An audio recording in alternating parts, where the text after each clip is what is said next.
mientes, figura, y lo sabes. ¿Cómo puedes tener la osadía y la jeta y la cara dura de acusar a Alberto Núñez Feijóo de haber mentido en el debate en el que fracasaste hace unos días en A3 Media? ¿Cómo puedes tener la jeta de sacar a todos tus ministros para, en una estrategia electoral no ya errónea, errada, sin H, equivocada, directamente suicida, intentar justificar lo inútil que fuiste en ese debate, lo inútil que eres, lo inútil política y técnicamente, pero lo inútil que eres, acusando a tu oponente o a tu contrincante, por un lado de mentir, de dar, ¿cómo lo decís? ¿Cómo llamáis a esto? Datos fake. Y por otro lado de haber sido más listo que tú, en realidad, las cosas como son.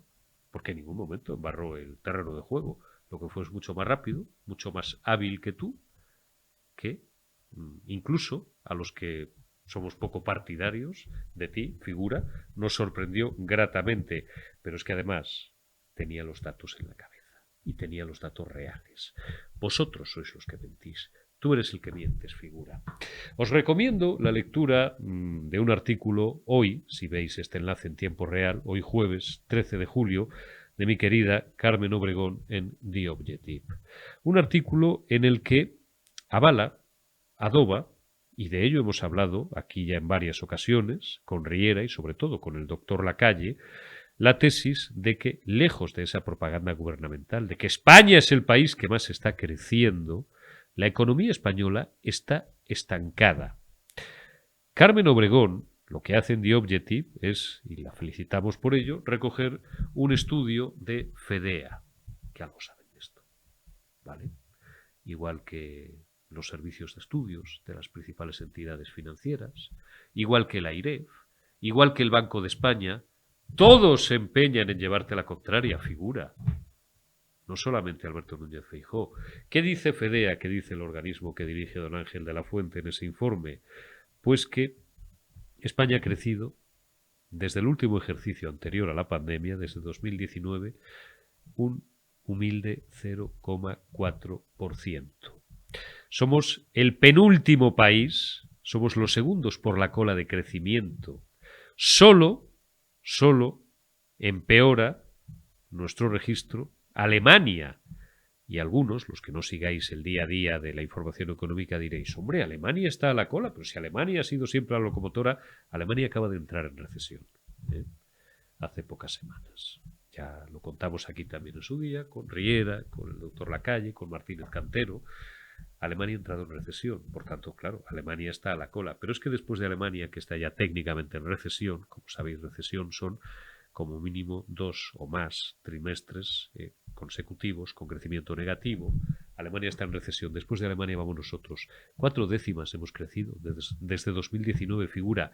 Eso no lo decimos nosotros, no lo digo yo, no lo dice Carmen Obregón, no lo dice ni siquiera Alberto Núñez Feijóo, que va a ser dentro de 10 días, 11 días ya, presidente del gobierno impectore hasta que tome posesión. Lo dice FEDEA, uno de los organismos más importantes de España, y cuyos datos económicos, tú, que eres un analfabeto económico funcional, no ya porque España entera y el mundo entero sepan desde hace años que plagiaste tu tesis, sino porque mal terminaste, como miles o decenas de miles o cientos de miles de personas un grado universitario, pasaste por la universidad, pero la universidad no pasó por ti. Pues comenzamos ya esta Generación Euro, esta edición de Generación Euro de este jueves 13 de julio de 2023 y saludamos, ya la conocéis porque estuvimos con ella, pues creo recordar que el pasado 28-29 de junio y hoy tenemos mucho gusto en volver a saludarla, una buena amiga ya, que es Montserrat Lavilla, jefa de marketing, directora de marketing de Soti Solar. Montserrat, ¿cómo estás? Muy buenos días, Hola, buenas tardes, buenas noches, en función de cuando recuperen nuestros amigos este enlace. buenos días, encantada de estar aquí de nuevo. Bueno, encantados de tenerte aquí. Hablábamos de energía en la última ocasión hablábamos de renovables y de un montón de cosas. Hoy vamos a hablar de teletrabajo. El teletrabajo, que no es un concepto nuevo, pero con el que, desgraciadamente, a raíz de la, valga la redundancia, de la desgracia tremenda que hemos sufrido y que todavía pues está fresca en nuestra memoria, pues vino ya, se instaló en nuestras vidas para quedarse y que, bueno, pues se ha descubierto como una tendencia, no sé si imparable, pero bueno, es el signo de los tiempos, no solamente en las empresas y en las organizaciones más grandes, sino cada vez en empresas más pequeñas, pues como parte ya fundamental de nuestras vidas. ¿Qué percepción tenéis vosotros y qué estudios manejáis acerca de cómo ha ido creciendo el teletrabajo en los últimos Bueno, al meses y en final, los últimos años? sí, yo creo que, bueno, de todo lo que nos pasa hemos de saber sacar las cosas buenas, ¿no? Pasamos unas épocas muy duras con la pandemia y demás, pero bueno, eso nos llevó a que las compañías pues se tuvieran que preparar para que sus equipos pudieran trabajar desde casa y poder trabajar en las mejores condiciones. Y esto ha permitido pues que podamos ver también las ventajas que tiene, ¿no? En Sotisolar, por ejemplo, es una compañía bueno, que sobre todo trabaja por objetivos, que lo que busca son personas responsables, que vivan lo que hacen y por eso lo que pretendemos es encontrar talento y nos da un poco igual si el talento lo tenemos en la ciudad donde tenemos los headquarters o lo tenemos en otro sitio, ¿no? Nosotros en Sotisolar tenemos oficinas en Madrid y en Gijón, pero yo, por ejemplo, os estoy hablando desde Barcelona. El equipo de marketing, que son 14 personas, pues tenemos gente que está en Córdoba, tenemos personas en Gijón, tenemos personas, bueno, en toda España y sobre todo con esta filosofía, ¿no? De buscar personas que buscar el talento y a partir de aquí darles las herramientas. Es verdad que lo que os comentaba al principio, ¿no? Necesitas personas que realmente estén comprometidas con el proyecto y a partir de aquí, de verdad que con un buen planteamiento las ventajas son evidentes. Sí que es verdad que hay momentos donde, bueno, pues el podernos encontrar, el poder poner en común cara a cara, pues el contacto, pues sabemos que también tiene sus ventajas, ¿no? Pero de verdad que creo que es algo muy positivo, que bien trabajado, como os decía, nos puede dar pues grandes ventajas a las compañías. Y sobre todo, yo siempre pienso en términos de eficiencia, el gran ahorro que supone para las compañías, es decir, la posibilidad de tener ya de una forma efectiva, porque tenemos ya sobrados medios telemáticos para ello, de descentralizar, es decir, ya no tienes, bueno, puedes tener una sede física, por supuesto, o no necesariamente, en función de tu volumen, de tu tamaño y de tu ámbito de actuación, ¿no? Pero lo que tú dices, pues tienes a una persona que a lo mejor vive, yo qué sé, en Lisboa, o vive en Córdoba, o vive, me da igual, en Tánger, ¿no? Y que pues una vez al mes a lo mejor por Madrid, o por Barcelona, o por Sevilla, o por Gijón, donde está la sede física de su compañía, y luego pues diariamente se conecta. Eso es un ahorro y es una eficiencia, bueno, pues que puede, digamos, implementar, supongo que eso estará cuantificado, ¿no? Y habrá estudios hechos de una forma absolutamente impresionante los márgenes de las empresas, o si no los márgenes, permitirles ahorrar mucho dinero. Y luego yo a veces pensaba también en otras cosas. Te cuento una pequeña experiencia personal. Cuando yo era directivo, era un cargo intermedio en un gran medio de comunicación, pues de repente, que esto era una costumbre muy como en los 90, parecía que caía el dinero de los árboles, pues de repente había, pues eso, una reunión de directivos, siempre con estos neologismos horribles que no quiero ni recordar ni emplear, y entonces, pues no creas que la gente se iba al parador de Gredos, nos íbamos al parador de Gredos, ahí 20 o 30 tíos a pensar qué íbamos a hacer para los informativos o para la programación de la semana que viene. No, yo de esos no pillé nunca, pero te ibas a Jerez o te ibas a La Habana una semana, por no hablar de las reuniones cotidianas de ejecutivos de grandes multinacionales que cada 15 días viajan a Bruselas, o viajan a Londres, o viajan a París. Dices, qué gastonazo en billetes de avión, en hoteles, en dietas, cuando, leche, te puedes conectar 2 horas telemáticamente y lo resuelves.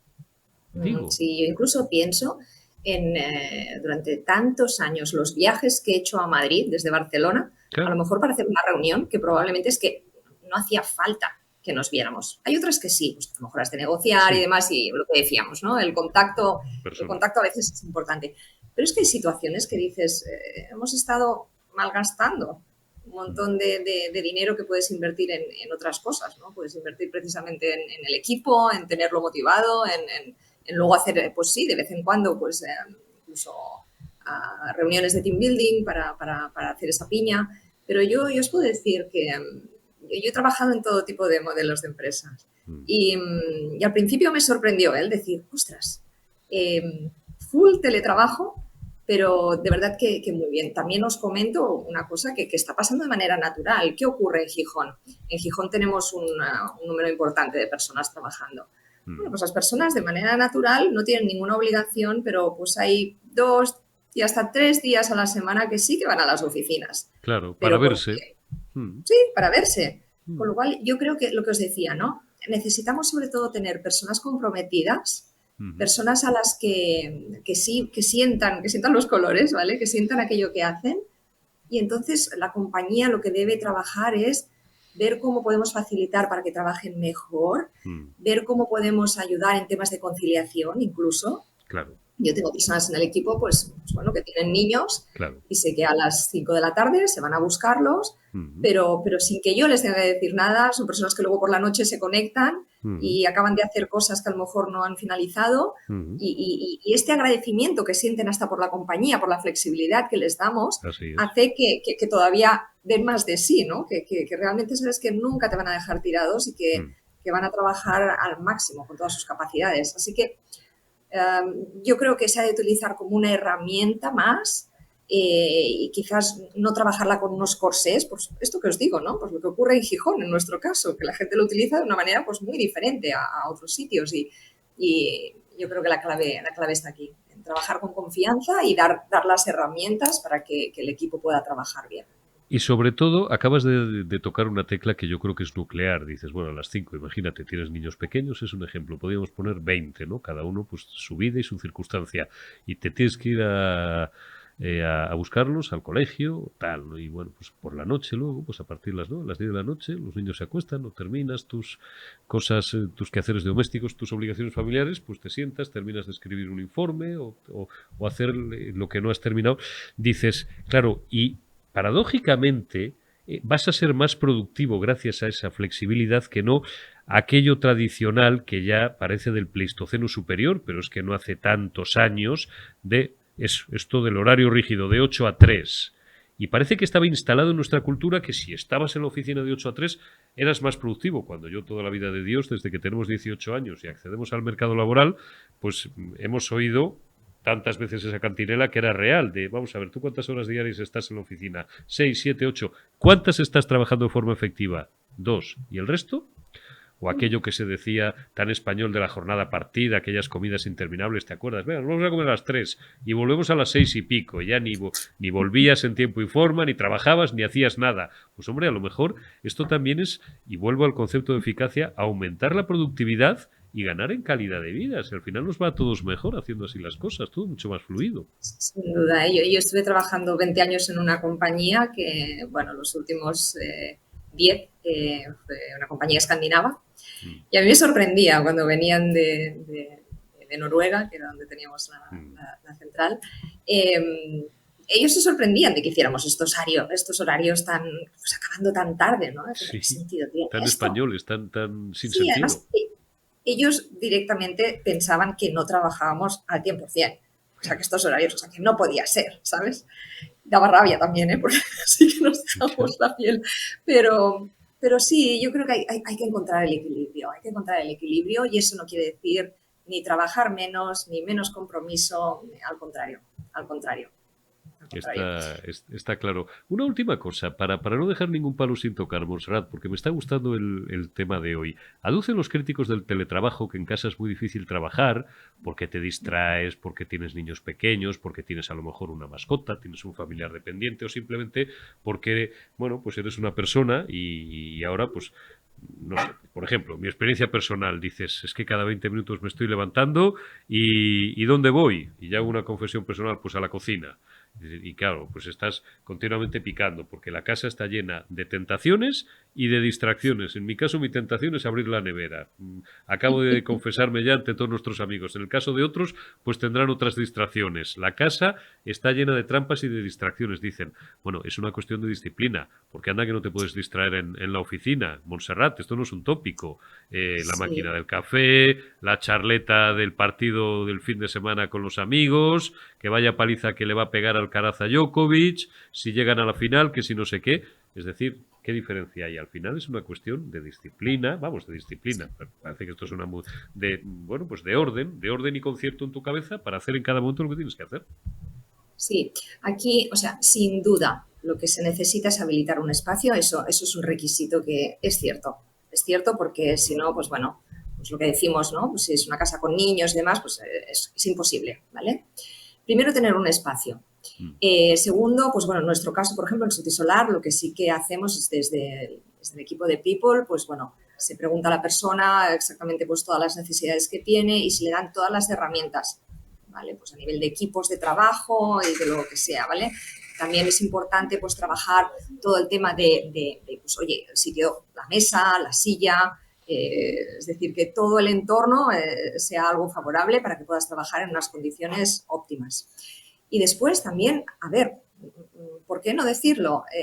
Cuando la situación es muy complicada, se pueden habilitar, hay espacios de coworking maravillosos en todas las ciudades, Es verdad. con unos precios muy competitivos Sí. y para aquellas personas que lo prefieran, porque hay personas, bueno, yo al principio incluso me lo planteé, decir, oye, pues mira, a lo mejor me va mejor, pero al final, pues bueno, he visto que en casa funciona muy bien. De hecho, la disciplina me la tengo que poner al contrario, porque antes encontraba fácilmente al salir del Claro. trabajo, ya iba al gimnasio, pam, pam, y ahora parece que no encuentro el fin de la jornada, Que puede ser al Pero revés, que te envicies, sí, ¿no? Con el trabajo sí, y digas, sí. y llegue un familiar y te diga, oye, para allá que llevas 6 horas ahí, pues, tal, y hay un A workaholics, mí ¿no? me Adictos pasa al eso, ¿no? trabajo Porque también. vas pensando y dices, ay, que no he acabado tal cosa. Sí. Va, venga, dejo esto, estoy haciendo la comida, pues igual, voy un momento, lo acabo, pum, pam, Mm, vuelves. Entonces estás que has de hacer un poco el límite, pero al contrario, ¿no? De mm, poder parar. es verdad. Pero hay solución para todo. O sea, sí que es verdad que hay que tener unas medidas y de hecho, bueno, existen también, hay varias formaciones que nos ayudan a poner estos límites y a saber, bueno, cómo trabajar, incluso lo que os decía, la silla, la mesa, cómo has de trabajar tu entorno, pero que se puede hacer y se puede hacer muy bien y yo creo que lo importante es que las empresas den esta oportunidad a sus equipos por muchos beneficios que comporta, muchos. Desde el propio empleado, pues lo que os decía, el tema de conciliación yo creo que es muy importante y bueno, que al final pues son oportunidades que nos da también la tecnología. Las tecnologías nos ayudan a un montón de cosas y esta es una de las oportunidades que nos brinda y oye, ¿por qué no aprovecharla? Claro que sí. Pues fenomenal. Pues nos quedamos con ese mensaje en positivo y que ha sido un placer, como siempre. Montserrat Lavilla, jefa de marketing de Sotisolar. Cuídate y hasta una próxima ocasión, que me ha gustado.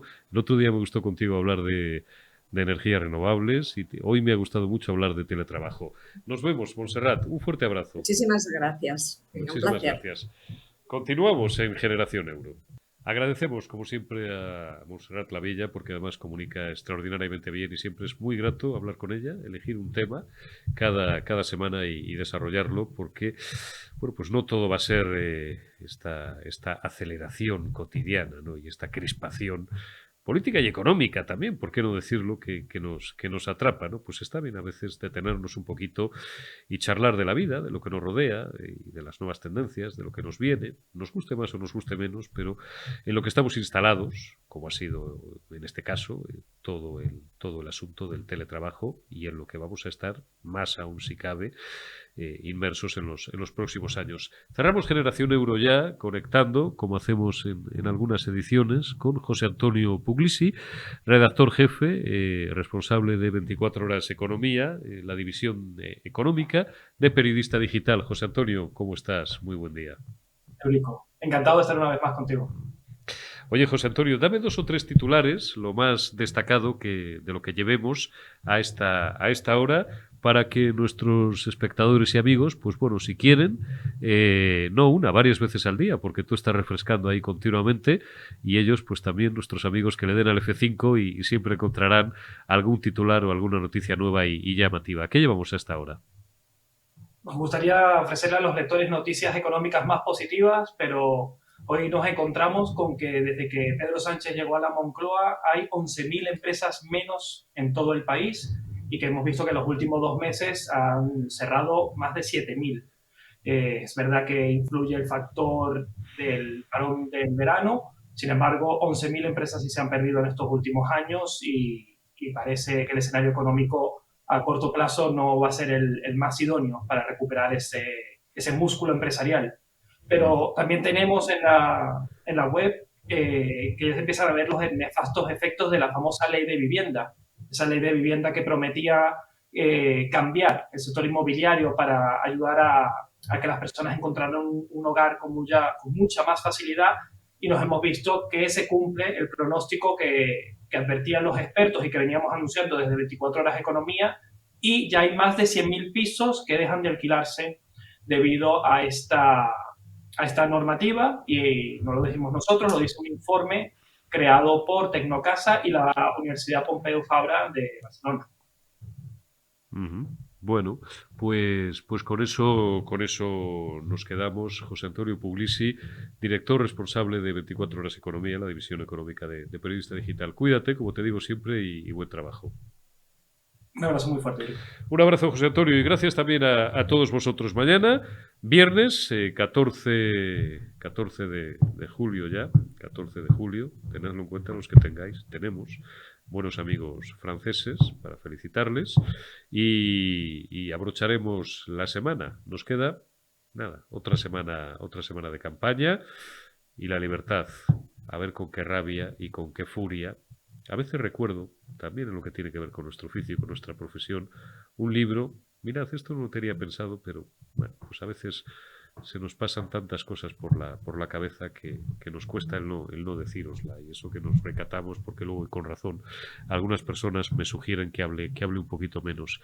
Hay un libro fantástico del maestro Alfredo Urdazi, director, como sabéis que fue, de los servicios informativos de Radio Televisión Española, de Televisión Española, que se llama Días de Ruido y Furia, 2004. Os lo recomiendo, buscadlo, porque no está descatalogado ni mucho menos. No os lo destripo, pero de verdad que si tenéis, pues no sé si en Amazon, o si no, pues os vais a cualquier librería, a la Casa del Libro, o a cualquier gran superficie, pedidlo por favor, o que os lo pidan, porque ya es un libro que tiene, pues no lo sé, pues puede tener más de una década, seguro, 10, 12 años desde que lo escribiera Alfredo Urdazi. Días de Ruido y Furia. Hemos vivido días, que es a lo que quiero ir, mucho peores, jornadas mucho peores y mucho más crispadas y mucho más tensas en España, en muchas ocasiones de nuestra reciente historia, de estar al límite. Pero estos no son tampoco ninguna broma. Cuidaos, y dentro de 8 días de campaña más 2, la jornada de reflexión, que esperemos que respeten, cosa que no siempre han hecho los socialistas. Y el domingo 23 de julio, 8 más 2, 10. Después de 10 días, la libertad. Un abrazo y hasta mañana.